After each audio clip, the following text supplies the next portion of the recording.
Hi, my name is Zach Weber with Reform Prosthetics, and I wanted to talk to you today about utilizing a flexible inner socket inside of your rigid socket.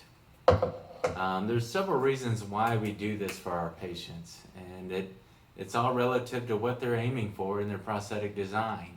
We believe that the flexible can enhance a really good fitting prosthesis. So there's several reasons we use them. Probably the most common is flexibility around the trim line. You notice this material has nice flex to it. So when they're sitting down or standing, running, jogging, moving from side to side, they're not getting that pressure on the side or front and back of the knee, and it increases that range of motion and comfort at the top. The other benefit is increased stability. You notice with this particular socket that we came up pretty high on the side, so we can increase the stability of the design without adding a lot of carbon material that's inflexible for sitting. In doing so, you actually add a suspension component to your flexible socket when utilized with a sleeve.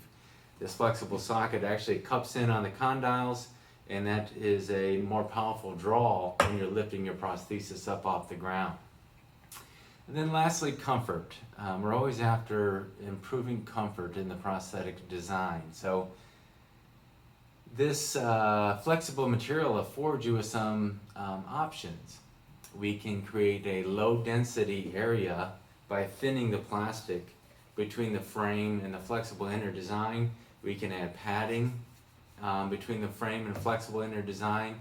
And the benefit to that is you have a contiguous inner socket that maintains total contact. So that's the added benefit. The other comfort feature that you can get is you can get a rolled silicone that has some flexibility and cushion to it. In this particular case, this is a foam flexible inner. You're able to increase some give to the socket as well as flexibility. The drawback there in foams is that they eventually pack out, so that added stability and comfort that you once had will eventually go away. The other drawback can be the coefficient of friction, and that's really true with all these designs. If the coefficient of friction stops the patient from properly donning or getting inside the socket, it can feel too tight, and it actually isn't. So we want the patient to be able to slide into the socket comfortably, provide the appropriate flexibility around the top. Couple examples I have for you here for patients. These two examples are just very flexible. These are lower activity patients.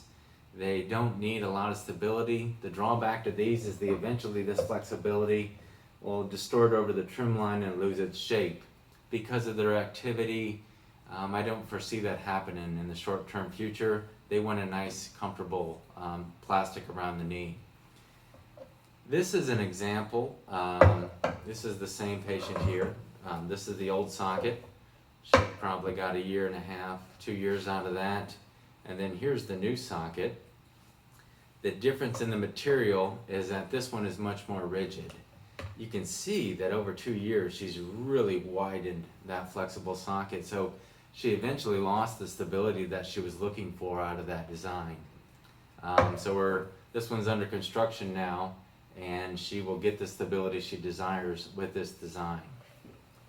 So coefficient of friction, flexibility, cushioning, these are all reasons why we utilize flexibles here at Reform, and it's really the patient's choice and what they want to achieve to enhance their prosthetic system, and a flexible really allows us to do that.